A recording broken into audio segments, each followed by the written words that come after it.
This segment of On the Limb with Nature's Voice Game Calls is brought to you by AMG Network Hosting, LLC, a national independent agent for most major telecommunication service providers.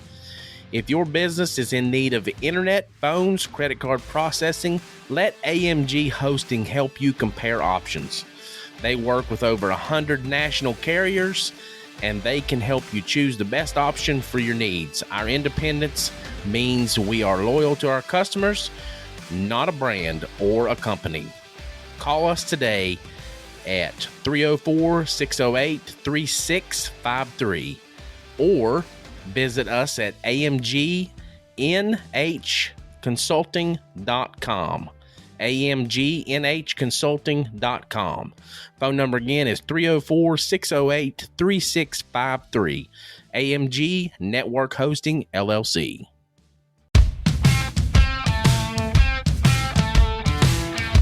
All right, guys, welcome to another episode of On the Limb with Nature's Voice Game Calls.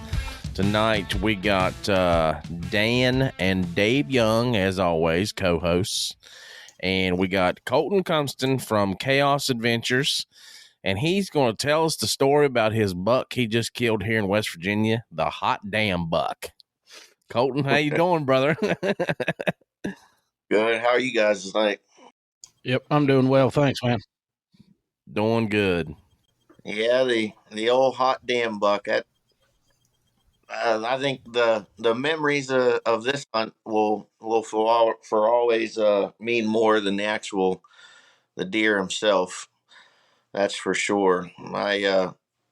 So my pap passed away last October, and he had just a small parcel of woods here in Mon County, West Virginia. And we're not known for big deer up around here at all. And that property that he had, he always killed a decent buck in there every year. And I went out there this year and put some cameras out.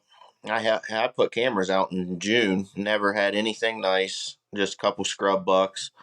And I went out there probably 2 weeks ago, and I moved some cameras around, found some started some scrapes, hung a camera up, and I didn't put a cell camera on the spot where I found these scrapes. So I went back 3-4 days later and checked it, and there was a big 10 hitting them scrapes.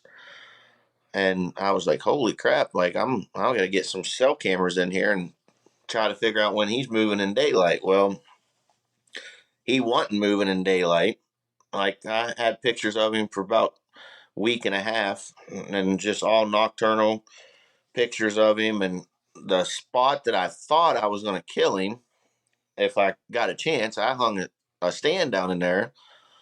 And I thought for sure that's the side of the property I was going to kill him on. Well, I had another camera up above his house on this oak flat, and just so happened to be my pap had an old ladder stand there.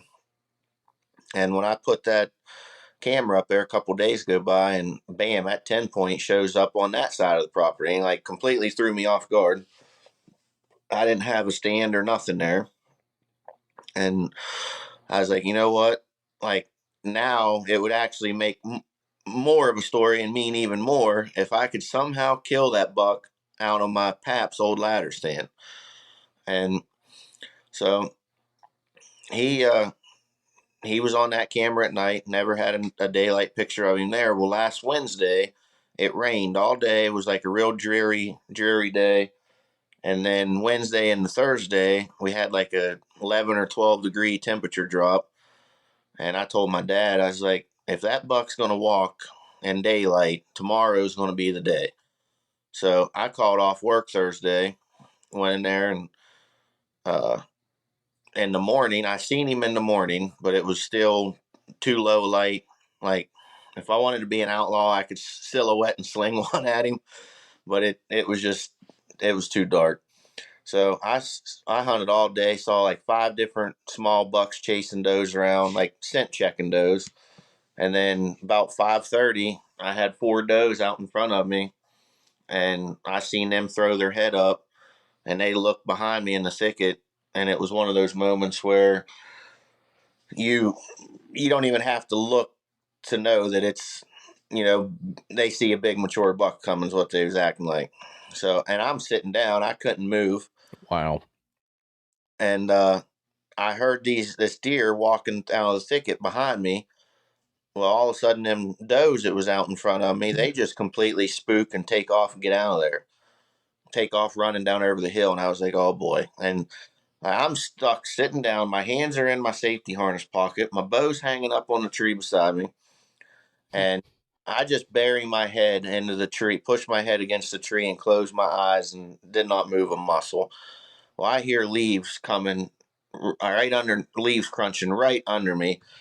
And it was so perfect because the sun was setting behind me and the way the sun was shining, like I open my eyes and I'm trying to look down without moving, and because I hear this deer right under me. Well, the sun casted his shadow, and right out in front of me, I can see like my tree, and I can see me, my silhouette on the ground, my shadow. Oh, man, you're kidding.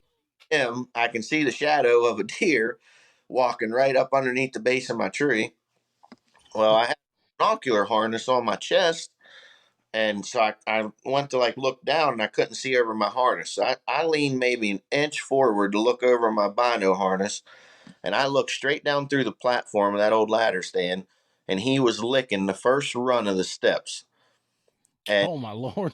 all I think, all I think is like, I literally remember whispering to myself, please don't smell me, please don't smell me, please don't smell me. And he turns and walks straight out in front of me, and I'm looking straight down between his brow tines. And um, he starts walking. Well, them does was just over the bank still, and all of a sudden they really bust out there, lit the whole woods up when they went running down through the woods, and just all in one motion. Whenever they caused a big commotion, I grabbed my bow, clipped my release on, and there's no way I'd been able to stand up. So I just leaned off the right side of that ladder stand, drew my bow back, and he's directly under me, facing away from me. So it just so happened to be pure luck that it worked out like this. My rangefinder was clipped on my bino harness, and when I drew back and I leaned over, my rangefinder dinged off the side of the armrest on that ladder stand. And whenever it did, it caught his attention, and he turned and looked straight up above me. Jake, dog squeaky toy behind me. Um, he turned, my rangefinder dings. He turns broadside, looks straight up at me to see what that noise was, and I was like, "Oh, you're done." And I shot him. He ran 25, 30 yards out in front of me and piled up. Didn't go 20. Yep. And that's the video clip that you saw was off of my GoPro where I called because at lunchtime, I got out of the stand for maybe an hour at like 11 o'clock. I ran down, my had lunch with my grandma, and since before I was even thought of, every time my pap ever shot a buck, my grandma would always go with him and help him get his deer out of the woods, and like she loved it. And That's great. and so when I went down for lunch, she's like, I hope to God you kill that buck up there, because I was showing her trail camera pictures of him and stuff. She's like, oh my God, I hope to God you kill him. And so at lunchtime, she's like, if you shoot him, I hope to God you get him early this afternoon, because I want to go with you and get him. I said, well, I said, if I shoot him, I'll call you and I'll come get you. And she's like, all right. So as soon as I shot him, I called her, and that's the GoPro clip you saw. And as you can see, she was excited as hell. And it was, I got down, I got down out of my stand. My arrow went, it was a clear pass through sticking in the ground. I climbed down, I put my back to the ladder on the stand, and I took 6 steps to my arrow. Man. And then I went out, looked at him real quick, and then whenever I was in the stand still, I said, I'm going to go get down, and I'll be down to get you. She's like, all right. So I'm walking down through the woods, and the woods above their house is pretty open.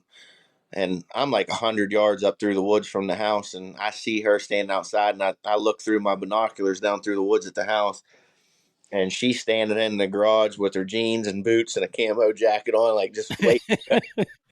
Well, she was ready to go, wasn't she? Oh, she was. I was laughing. I was laughing the whole way down out of the woods. That's great. Yeah, that was awesome, dude. That clip that you posted, I watched it and I was like, oh my gosh. I was like, we gotta have him on so he can tell this story. I was like, I don't know if they had it named Hot Damn Buck or what, or she was just that excited. No, like I said, I haven't had history with this deer, and I went out there, threw up a camera, or I've had there for months, and then all of a sudden he just showed up, and then I just called him the Big Ten, and then whenever after that phone call, I was like, this buck's new name is Hot Damn. Yeah, it fit. Yep. Yeah, it was pretty funny. What'd you get to go get them deer going with the scrape starter? Well, see, this is one thing that I do different than most people that endorse scents and stuff. I don't use anything.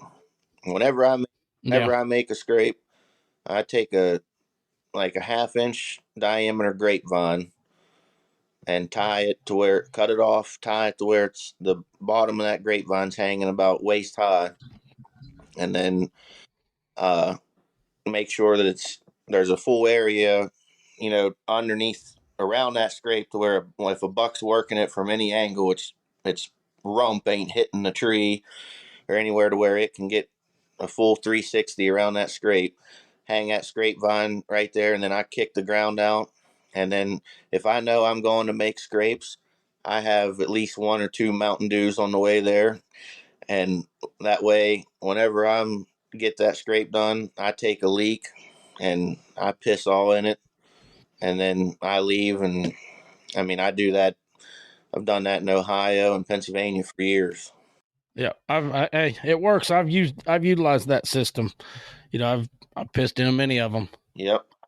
That's funny. I've never done that, but I just recently seen a story about this, and I thought, man, I was like, I've always been told not to piss in the woods near my tree stand, and here people are peeing in their freaking scrapes.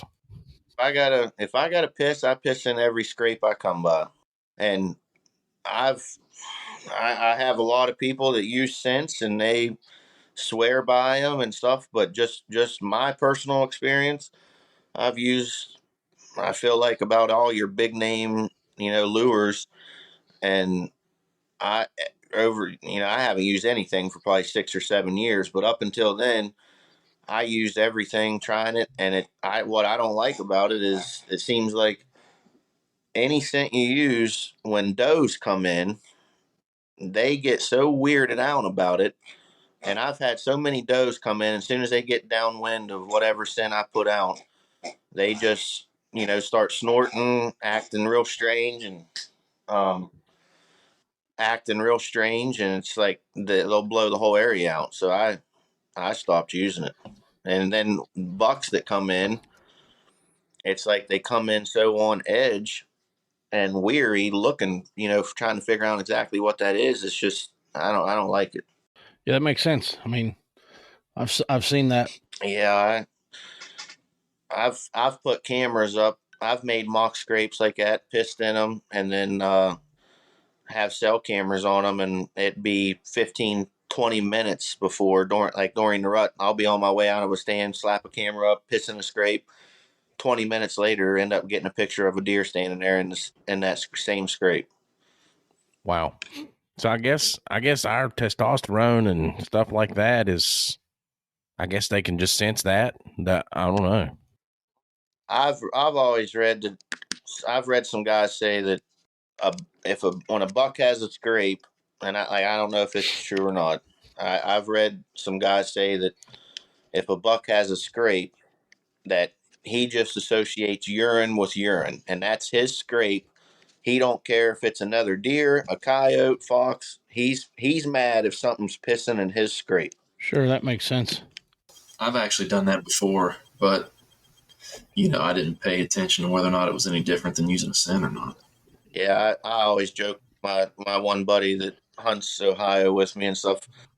Like he was so skeptic on it, and like we'd be over at his spots and setting up spots for him, and we'd make a mock scrape, and I'd be like, all right, I got to piss, I'll piss in it, and he'll be like, don't freaking piss right here where I'm hunting. I'm like, dude, trust me. And then he wasn't he wasn't about it for a while. Now he does it all the time, but I always used to joke with him and tell him, I'll be like, yeah, you know what, I probably shouldn't piss in that scrape.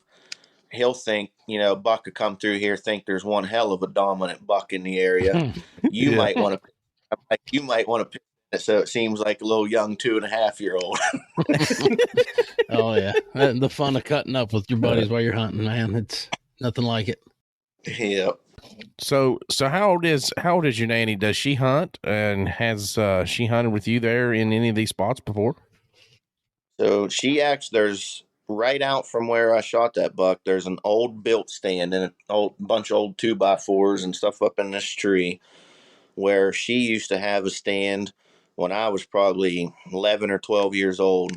And she shot a couple little bucks and a bunch of does out of it back in the day. And then, like I said, when I was probably 12, 13 years old, she stopped hunting because she said that, it was hurting her. The recoil of the guns were hurting her shoulder, and that she just didn't feel safe climbing up in the stand anymore. And now, ever since then, she's every buck that my pap and stuff had ever shot out there, she was always right there with him, wanting to help him drag it out, and did everything with him. And then whenever he passed away or last October, because I haven't hunted out there. It's such a small little piece of land. That's where I started bow hunting. I shot my very first deer there with a bow when I was 11 years old as a spike.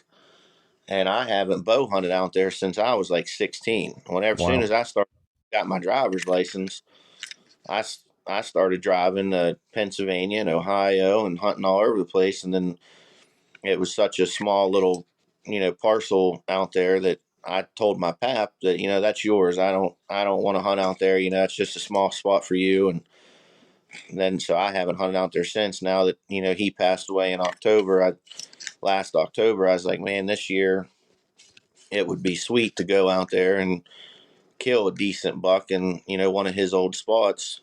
So to go out there and get lucky and end up, killing a stud for this area was even more special. Yeah, that makes it real special, being it was your pap's land and even out of his stand, man. That's a phenomenal experience to get to have.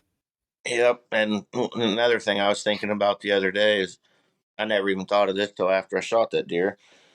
So like my pap, I mean, he was nothing but a trophy hunter. He's killed some monster bucks, and he's killed actually, nicer deer than that out there on that property over the years. And it's just been a honey hole. And so when he passed away unexpectedly last October, like he was planning on hunting that year. And actually the year before last, he shot the biggest buck at 71 with his bow. All he did was, mainly bow hunt. At 71, he shot the biggest buck that he'd ever shot out there. And it was like 145 pushing 150 inch 11 point. It was a monster for this area. And, but he always passed nice bucks. So then the other day I was sitting there thinking, the last time Pap got to hunt out there was 2 years ago. And what's the chances of one of the bucks that, nice bucks that he was passing 2 years ago was one of, the buck that I ended up killing. And, it could have been bucks that he had seen and let go. And Absolutely. I was telling some guys at work, I said, man, what would have been real sweet is, if I would have known, that buck was going to show up, end of October out there, and that I was going to actually, have something to chase out there and hunt. What would have been real cool is if, rather than, shooting my bow all summer, as if I took his old Hoyt and dialed his bow in and then shot it with his bow, that would have been even sweeter. Oh yeah, man, that would have been awesome. But I mean, still, it's a great thing to be able to take that buck and have it be out of the the stand that he hunted out of and on that property, man. That's an awesome story, and there's a lot of tradition, it seems like, in that area that you all hunted. Oh yeah, like I said, that's where I got hooked on bow hunting. I was 11 years old, shot my first deer out of a little old ladder stand just over the hill from where that one is. Came in there, a little spike. I think the whole damn tree was shaking from me, and I remember it. Heck, it was only 10 yards in front of me, and I shot. I'll never forget it. It was broadside. I thought I held right on that thing. I had an old Matthews Z Light, and I shot, and I remember it was like slow motion. I watched my gold tip hit it right in the left ass cheek.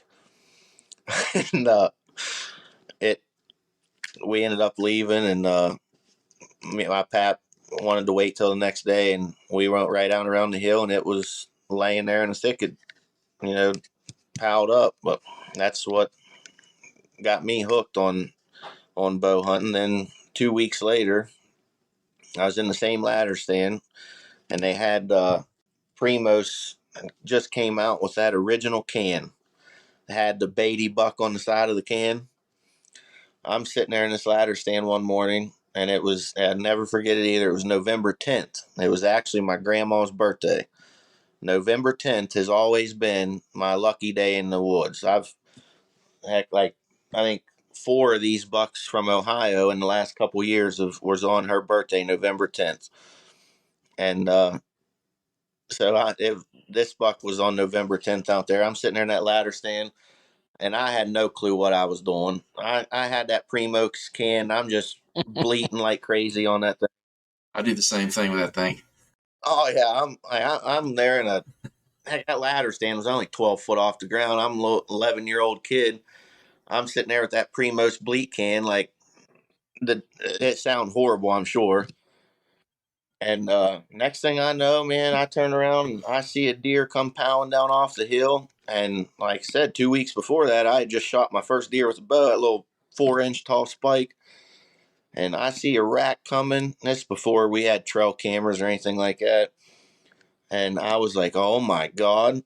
And this big 9-point comes out and stops broadside in this little power line that my stand was along the edge of. 15 yards from me. I shoot. He runs out across the power line. I watch him go down like 60 yards from me. And I was so excited that day. I don't even know if I touched a single rung on that ladder on the way down. I might have jumped clear out of it. And it ended up, so I didn't even have a cell phone or nothing then. I go up to the house. My pap was still hunting that day. I'm sitting on the porch waiting on him. And I'm like, he comes back at like 11. I was like, man, I just shot a big buck. I shot a big buck. And um, it, he's like, no kidding. Well, once he ended up seeing it, he was like, oh my gosh. And that was like the start of one of the first big bucks that was killed out there. And it, second deer with a bow, it ended up being right at 125-inch 9-point. And you'd have thought I shot a bull elk. Wow. Man, that's awesome. Hey, I got a question. I actually just this past Saturday set up a ladder stand on my dad's place, and I've never hunted off the ground. So, I mean, I've looked into it a little bit, but do you have any tips, like personal tips, as far as hunting out of a ladder stand? I'll probably be using a rifle. Is the only thing. I mean, just try to. Well, how tall of a ladder stand is it? It's about 15 feet. Heck, especially if you're rifle hunting. I mean, you ain't got to really worry about a whole lot of cover. Now, if you're bow hunting out of a ladder stand, they kind of stick out a little bit. I like if I do happen to hunt out of a ladder stand, which is nowadays is very, very seldom, other than, just happen to, hunt that ladder stand to his. But I would try to, find a tree that's got a bunch of grapevines or something that's got good cover to help break up your silhouette some. Like that ladder stand to his, I actually got him that old ladder stand a few years back, and it was one of those 22-foot like bone collector ladder stands. It has like the real narrow ladder on it instead of the full width ladder, so it actually conceals pretty good. And he ended up hanging it in a big oak tree. It had a bunch of grapevines and stuff all around it, so it's concealed pretty good. Yeah, that's what I've got. This thing's pretty slender. It's not. It doesn't have a big silhouette at all. Yeah, I know a lot of people that will use them ladder stands. Like my dad's dad, my other grandpa that lives here by me, that's still hunts a lot.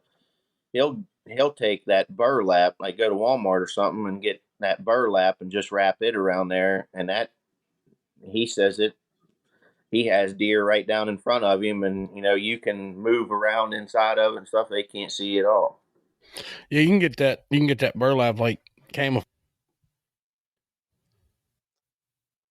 Yeah, you can get something like, I know the one stand that my grandpa has. I think it's the burlap stuff that he has on it is actually kind of like that leafy leaf material. It's not like solid burlap. It's more of like a leafy leaf material, and it looks good. Woods is starting to heat up a little bit right now.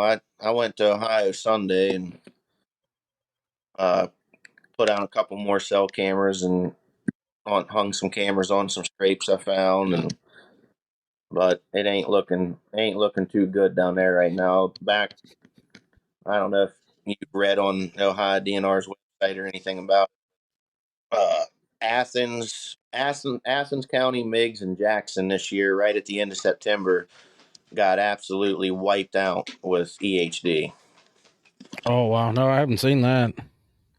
Yeah, it's my farm. Just on the property I hunt alone, we found, between me and my buddy and the farmer, they found 16 deer just on right up the valley from where my camper sits down there on the farm. And that's just within from where my camper sits on the farm, which it's a 400-acre farm, just within probably 1,000-yard radius of my camper and the fields right there that has a creek that goes down through it and two cattle ponds. They found 16 deer right there at the 1st of October. Oh man, that's a shame. I hate to see that. Yeah, I was out. I was at my dad's, like I said, on Saturday, and I saw quite a few. Yeah, gosh, I think. Of course, it's in Rockcastle, Jackson County. But I think we saw 100 deer driving out of there in the fields, and all of them looked really good. I saw 2 bucks on his place as I was leaving. I hadn't heard anything, in his area, but not to say it's not there.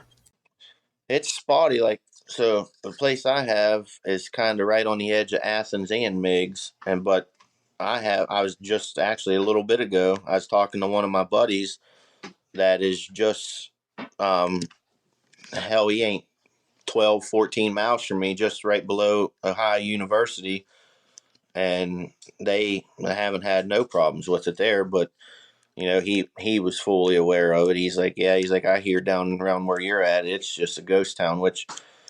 So like I said, I was down there the right at the beginning of October. That's when the 16 was found, and whenever I was down there, then as soon as I pulled into the camper and got out of the truck, the whole entire valley, the whole area, just it stunk so bad.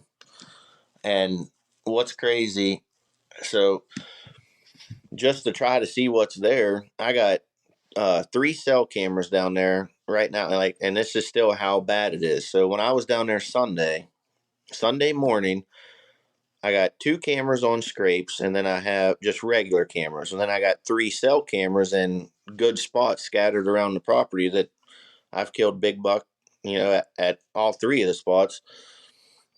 Every year I'll shoot a nice one there, and have it's like one of them places you go and you'll sit and in the morning you'll see 20 deer at every stand. And at all 3 cameras Sunday, just to try to draw deer in, I dumped 3 bags of sweet feed out in front of each camera.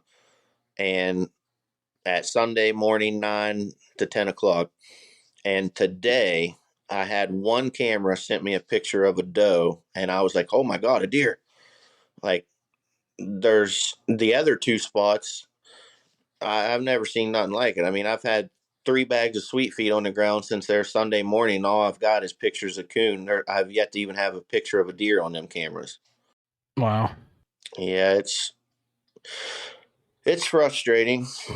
So I haven't even bought my license yet. I was telling my dad and them, I was like, there ain't no sense in me wasting my money on license this year if I ain't got nothing to hunt down there.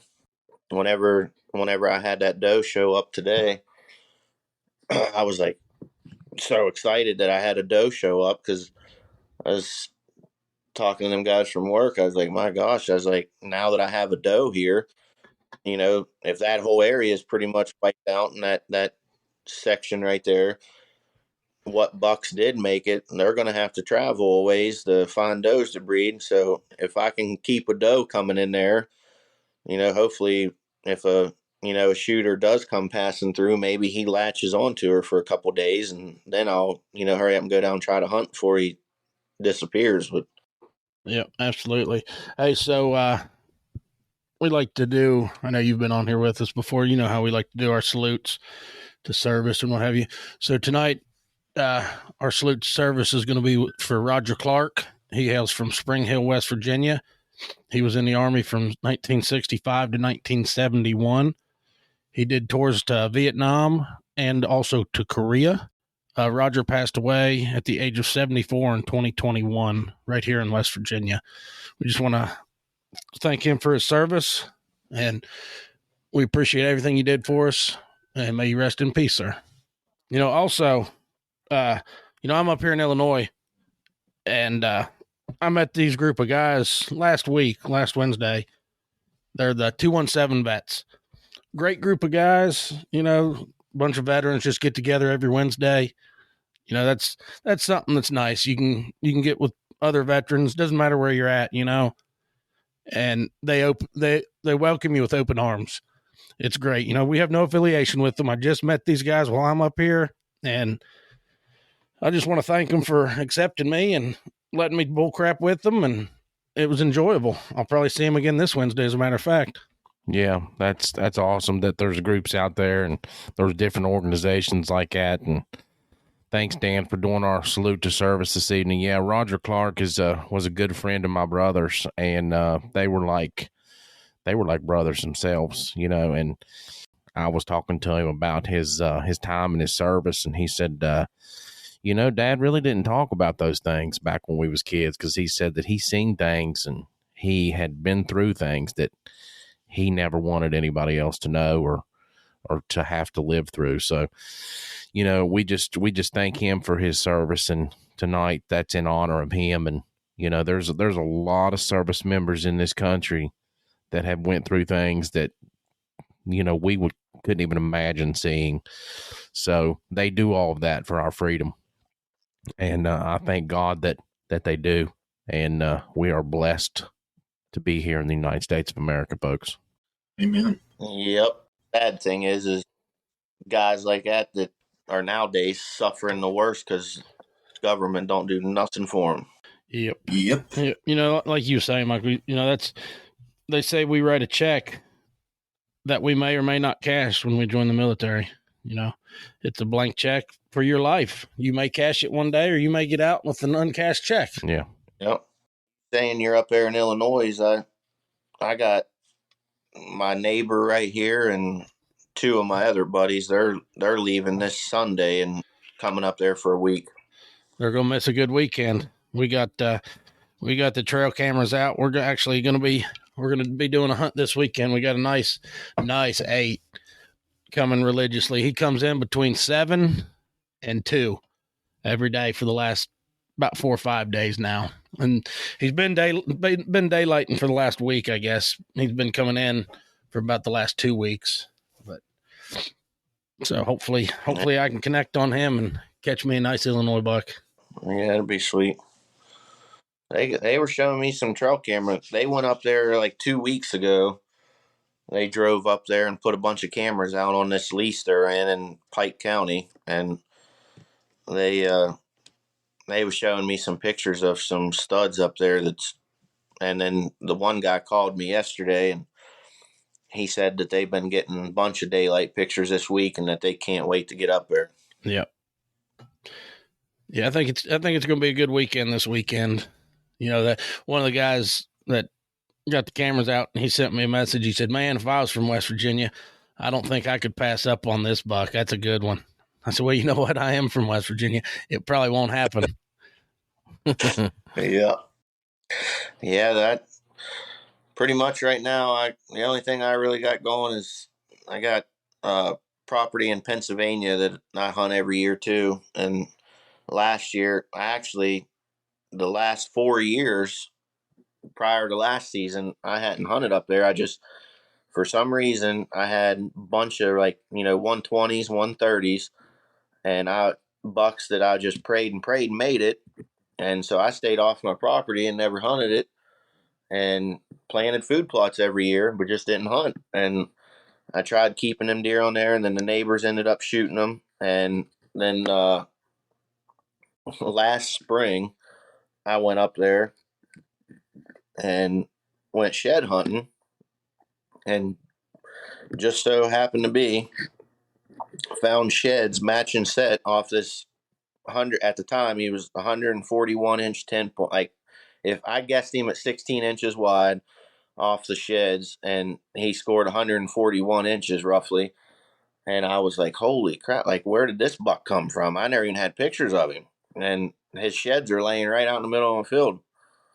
And so that was in February, and I immediately started dumping a bunch of minerals out. And I ran minerals all the way up through summer. And then in Pennsylvania, you're not allowed to bait a month before season starts. So the one top field up there, I planted a big turnip plot. And I mean, all summer long, that buck was there every day. Like that buck that I got the sheds off of, and he was a homebody buck. And then, but once season came in, he would come into my turnips every night, eat the greens off the leaves, or eat the plants, and then, but it was all at night. And I had the neighbors around there were hunting him so hard, riding side by sides everywhere. And I got so frustrated. Because I just stayed out of there and ran cameras. And I went to Ohio and hunted all November in Ohio, ended up shooting a big buck down there. And then I came back and was still getting night pictures of the buck in PA. And I was like, I'm just waiting till late season when the pressure's down and maybe he'll slip back up. So I stayed out of there and prayed to God he made it through gun season. And the night gun season went out, I got a picture of him, and I was like, oh my gosh. And I went after Christmas, Pennsylvania's so weird with their split seasons. And instead of when bow season comes in, instead of West Virginia, Ohio, and most states, like, bow season, once it comes in, it's all the way into the very end of December or January or whatever that state is. But Pennsylvania, so their bow season comes in, and then right when the rut kicks in, or gets really hammering, like the first week in November, second week in November, they take their bow season out for 2 weeks before gun. So for 2 weeks before gun season, you're not allowed to be in the woods, period. And they say it all has to do with the animal lovers and stuff. And they say that they don't want people in the woods messing with the breeding cycle of deer. So they take right when season really gets good, that 2 weeks, you're not allowed to be in the woods, period. Well, then gun season comes in, and then after gun season goes out, you have 2 weeks that you are not allowed to hunt, bow hunt, or anything, period. That's a time for the deer to de-stress. So, oh my Lord. Are you kidding? Yeah. So when gun season went out, We're talking California or Pennsylvania here? yeah, pretty much do the same. do they have a safe zone too?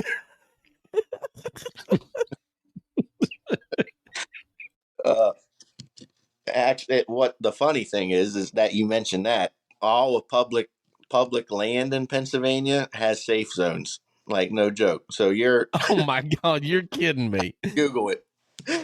So, Oh Lord. but so gun season went out, and for 2 weeks after gun season, I had this. He was an 11 point, which he's actually right behind me on the wall here. For 2 weeks, he was in my turnip plot digging turnips the end of December, that last 2 weeks of December, every night, hour before dark, digging turnips, and I couldn't hunt. I was so mad. Oh my gosh. Oh, That's man. crazy. You had to give him time to harvest his vegetables there. So he comes bow season comes back in January 1st, and it went out January 17th. And that last weekend that season was in, he finally I seen him the night before. So this is kind of a crazy story of how people get over big deer. So I had this one guy that he's a neighbor up there, and I do like him. He's a nice guy. If I wanted to go up there tomorrow and say, "Hey, can I use your side by side to ride up on the hill?" He would let me take his side by side and ride up on my farm to check cameras or whatever, so I don't have to haul my side by side and stuff up there. But he's a super nice guy. But whenever I would hunt, if he saw my truck, he was hunting that deer too. And if he saw my truck parked down at the barn and knew that I was up on the hill hunting at my food plot, a half hour before dark, he would ride his side by side up through the woods right on the property line and purposely screw me up. Man. And make sure that, and then on like, and he would text me and be like, he would text me before he even did it and would be like, "I see you're hunting this evening. You got him coming in up there or what? If you're hunting, you must." And I'd say, "No, I ain't seen him, just kind of, praying." And next thing I know, here he'd come riding up half hour before dark, right at prime time. He'd come riding up and run everything out of my food plot. So I have another buddy that lives like 2 miles up the road, one of my best friends, Jeff. And so I called Jeff and I said, "Hey," and like he was the only person that I showed pictures of this deer to knew anything about it. And so I called him and I said, "Hey," I said, "Man, do you mind the rest of this week, this last week in a season, if I park my truck up at your house and either you drive me down to my farm and drop me off, or I just, ride my four-wheeler down the road and to my farm so that that neighbor don't know I'm hunting." He's like, "Yeah, I don't care what you do." Man, that's crazy. So the first night I did it, I parked at his house. I ended up riding my four-wheel. It's like 10 degrees. You know that clip on Dumb and Dumber when they come through the pass on the scooter and their snot frozen on their face? Oh, I thought you was going to say the part where he pees on yourself. That's so. I had like a 2 mile ride down the main road out there outside of Waynesburg, and on my four-wheeler at December or January 12th, 13th, whatever it was. I was froze by the time I even got to my property. And then but I ditched the four-wheeler, walked up over the hill, got in my stand by my food plot. And what's funny is that neighbor texted me and he said, "I'm surprised you're not hunting this last weekend." I texted him back. I felt bad lying to the guy, but I texted him back and I said, "Nah, I'm calling it a season. I'm done." Well, I'm sitting in my tree stand. And so he never came. And then he sends back and said, "Yep, I'm throwing in the towel." And so I hunted that night, and I ended up seeing him. He come out on the bottom end of my food plot, was working his way to me. Well, it got dark, and it was like 50 yards out in my food plot, and I didn't want to risk it. So I stayed in my stand like an hour after dark at night, and we had got a little bit of snow on the ground, and I could see the silhouette of him and a couple other deer, and they finally left. And I slipped down out of there. And the next day I come back, I get in my stand at like 1 o'clock, and it's like 10, 12 degrees, and right, it's like 3 o'clock in the afternoon. Here comes 4 or 5 does, and they're out there in my food plot digging in the snow, digging these turnips up. And here come this little goofy 6-point, which this 6-point, late season there after the rut, that little goofy 6-point was running with this big 11. As soon as I seen him, I was like, oh boy, here he comes. So I stood up, grabbed my bow. That 6-point went out in my food plot, and then here come this big 11, and he came right in. It was like 18 yards. He walked behind this big oak tree. I drew back, and I was just getting ready to stop him. He just naturally stopped, looking at the other deer in the food plot. It was perfect.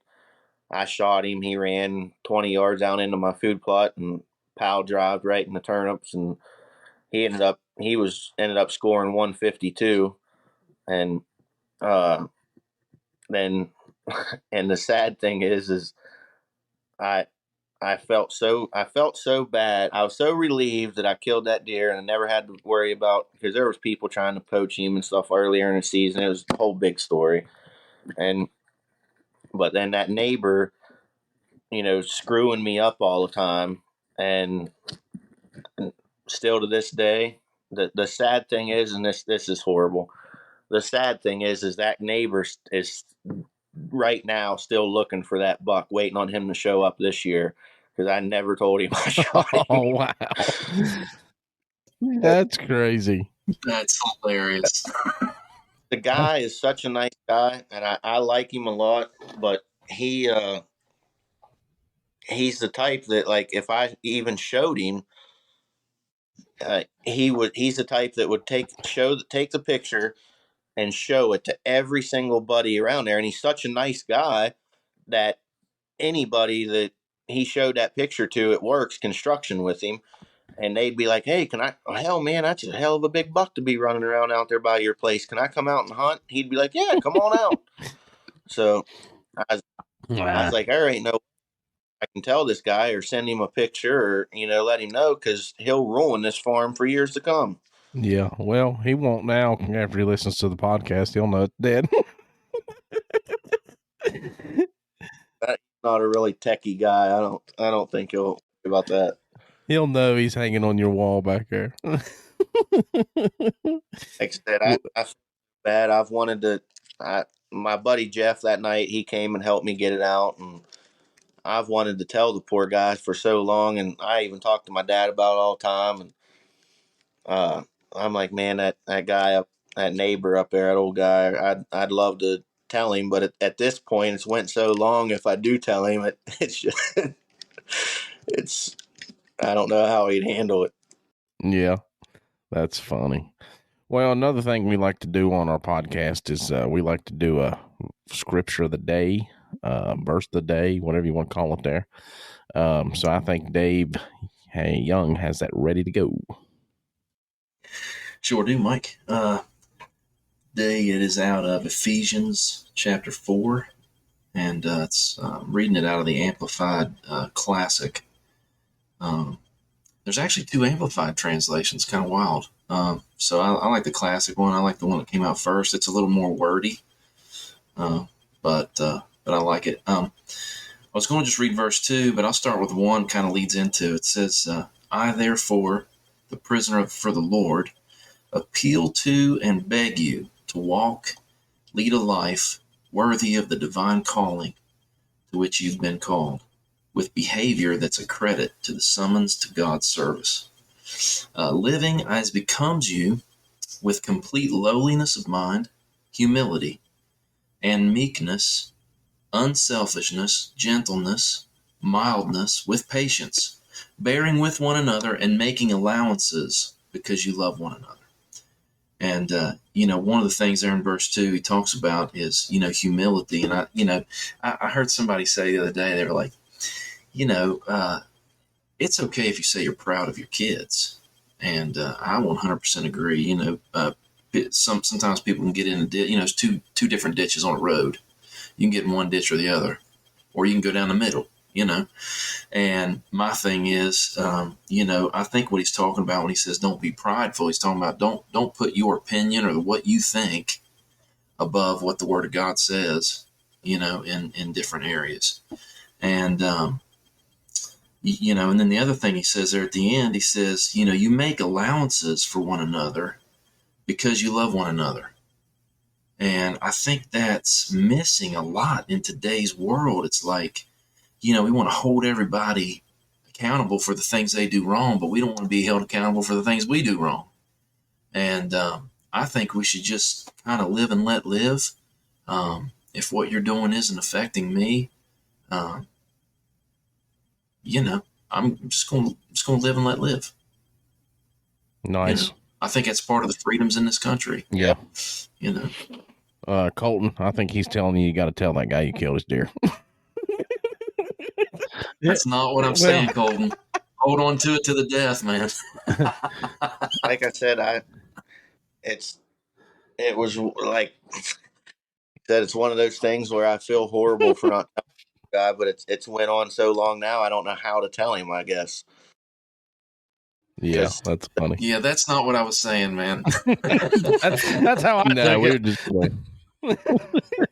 it was perfect for this episode. It fit right into that whole story right there, though. That's what's awesome. Yeah, it did. Yeah, so, and in my defense, last season when I was hunting that buck, so that farm next to me recently sold. That guy just bought it. I never knew this guy until in the middle of hunting season. I was down there at my truck getting dressed one day, and this guy stopped and said, "I just bought that farm right there up the road, blah, blah, blah."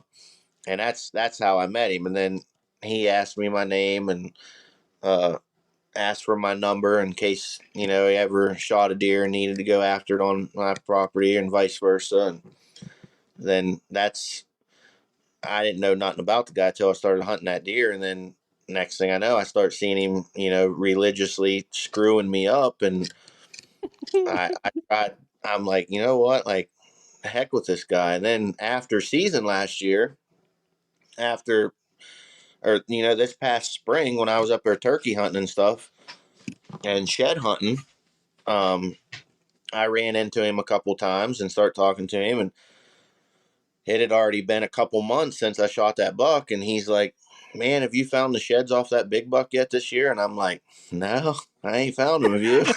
Yeah, they're on my wall, bro. Yeah, they're shedded on the back of my above my couch. Yeah. So, and up until then, recently, all last season and stuff, like, I actually kind of didn't like this guy at all because I thought he was really trying to screw me, and he did a bunch. And then after this spring and stuff, I've talked to him a bunch, and then now he actually calls me all the time, and he's never shot a nice buck with his bow. So this year, like, I actually helped him out, a lot this year with food plots and stuff on his property to try to help him out because, he actually is, like I said, a nice guy.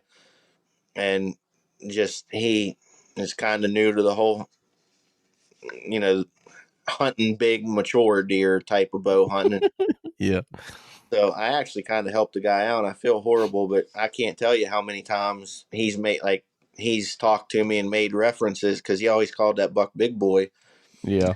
And he'll be like, "Man, I wonder whatever happened to old Big Boy last year." And I'm like, "I don't know." That's hilarious. You'll have to have your old lady there baking some cookies, and that'll pay homage to all of it and make it all good for Christmas this year. That's what my dad always says because, like I said, this year I've actually kind of helped him out and stuff out. And my dad's, "What are you going to do if that guy ever just randomly stops down here and stops by your house or something when he's in Morgantown and wants to come out and bullshit?" He's like, "What are you going to do? Take that buck off wall, go hide it in the attic while he's here?" Just send him a Christmas card with you and holding it. Yeah. That's funny. Well, we appreciate you coming on tonight, Colton, and sharing those stories with us and the behind the scenes details of that hot damn buck there that you killed that Nanny was all excited about. That's just a great story in itself, and glad you was able to bag that one there this year, man. Oh yeah, that's that'd awesome. be a I've got lots of amazing hunting memories and stuff with my pap: deer, turkey, dove, coyote, you name it. So that's what my mom was saying the other day. She's like, now that's a awesome hunting memory that you'll have with just Nanny alone that Yeah. you'll never forget. Like, I don't know if you noticed in them pictures her sitting there with me. She's got the old lady hair rollers and hair curl. Yeah. Yeah, I seen that. That was great. Well, again, we thank you, brother, and we appreciate you coming on. Everybody, be sure to check us out on Facebook and Instagram. Check us out on our Facebook page. There we got the group for On the Limb podcast with Nature's Voice Game Calls. And Spotify, we're on Apple Podcast, Google Podcast, and about every other outlet that you can think of. So be sure to go on there and check us out. Thank you all for listening. We sure appreciate you, Colton. Have a good night, brother. This episode of On the Limb with Nature's Voice Game Calls is brought to you by Carts Towing and Timco Auto Transport. Local and long-distance towing, auto recovery, roadside assistance, auto lockouts, and jump starts. And they also do repossessions. Give them a call today at 304-949-2323 or 304-925-0858. Again, that's Carts Towing and Timco Auto Transport, 304-949-2323, 304-925-0858.